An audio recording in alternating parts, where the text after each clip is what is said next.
सदगुरु महाराज का अमृतोपदेश महर्षि में सत्संग सुधा सागर से।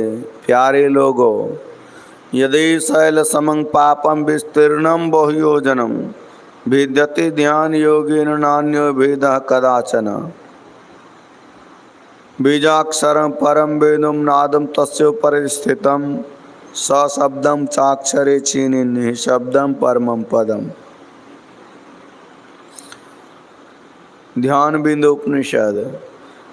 संसार में लोग बराबर काम क्या करते हैं? कामों को साधारणतः दो भागों में बांट सकते हैं, शुभ और अशुभ। शुभ कर्म को पुण्य कहते हैं तथा अशुभ कर्म को पाप कहते हैं। जिस कर्म से आत्मा की ऊर्ध्वगति हो उसे पुण्य तथा जिस कर्म से आत्मा की अधोगति हो उसे पाप कहते हैं। पुण्य कर्म करने वाले को पुण्यात्मा धर्मात्मा कहते हैं और पाप कर्म करने वाले को पापात्मा कहते हैं। पाप का फल दुखमय तथा पुण्य का फल सुखमय होता है। जो लोग अधिकतर पाप ही करते हैं तथा उसका फल दुख भोगना नहीं चाहते, शांतिमय सुख प्राप्त करने की ही अभिलाषा रखते हैं।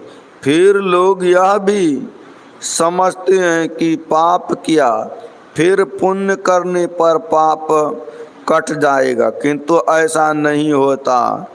यहाँ यह हिसाब नहीं है कि दो में से दो घटाओ तो बाकी कुछ नहीं बचेगा। हाँ, यह अवश्य है कि पुण्य का फल अलग तथा पाप का फल अलग भोगना पड़ेगा। महाराज युधिष्ठिर बड़े धर्मात्मा थे, नित्य ब्राह्मण भोजन कराते थे, दान करते थे, बड़े बड़े यज्ञ करते थे, दुर्गम से दुर्गम स्थान में तीर्थ करने गए थे। जहाँ वे स्वयं नहीं जा सकते वहाँ भीम के पुत्र घटोत्कच की सहायता से उस दुर्गम जाते थे। भगवान श्री कृष्ण का दर्शन भी उनको बारंबार ही हुआ करता था। वे सदा सत्य बोलते थे, लेकिन केवल एक शब्द झूठ बोलने पर मिथ्या नरक देखना पड़ा तथा नरक का दुख भोगना पड़ा।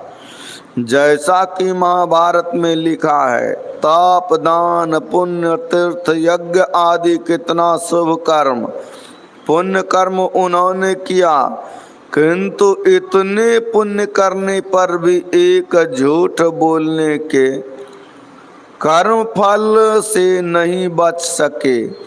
इससे जानना चाहिए कि पुण्य करने से पाप कर्म के फल से कोई बच नहीं सकता, किंतु ध्यान बिंदु उपनिषद में उपनिषद के उपयुक्त श्लोक 1 से जानने में आता है कि कई योजन तक फैला हुआ पहाड़ के समान यदि पाप हो तो वह ध्यान योग से नष्ट हो जाता है।